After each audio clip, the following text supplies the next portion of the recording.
Jogging cara orang tak larat.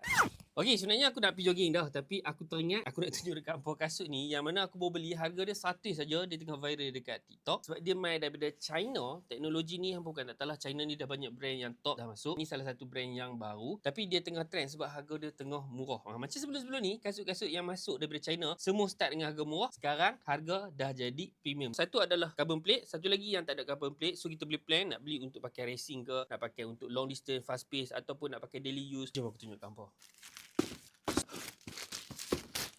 Nama brand dia Stepac ataupun Stepac, Steapex ke aku tak sure. Tapi dia brand barulah daripada China. So hampa boleh nampak kat sini Stepac ke Stepac.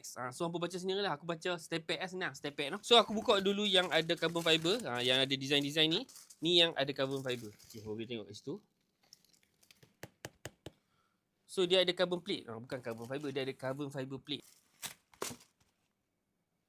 Okay, kalau hampa tengok kat sini, so finishing kasut ni, hampa tengok rubber dia dekat side, sole dia semua finishing yang cun. So bila hampa nak beli kasut, hampa kena tengok finishing dekat depan ni, hampa tarik sikit. Kalau dia tak keluar tu maknanya dia pakai proper punya mesin lah. Okay, so yang ni finishing dia puas hati. Kasut tak terlalu berat, tak terlalu ringan bagi aku. Aku pernah jumpa kasut carbon plate selalunya lebih ringan daripada ni lah, tapi logik lah untuk harga 100. Yang ni aku suka sebab design dia macam satu brand daripada Switzerland tu, yang Roger Federer pakai tu. Tu dia. Okay, macam biasa finishing dia cun. So finishing dia memang tak mengecewakan. Oh, yang ni jenis serlum. Serlum tu apa? Hampa try cari dulu apa perkataan serlum. So yang ni jenis serlum. Tali dia diikat kat ujung ni. Lawak sikit lah tengok. Diikat kat ujung ni satu. Lepas tu dekat sini satu. Hari ni aku nak try pakai kasut ni dulu. Sebab aku nak buat recovery.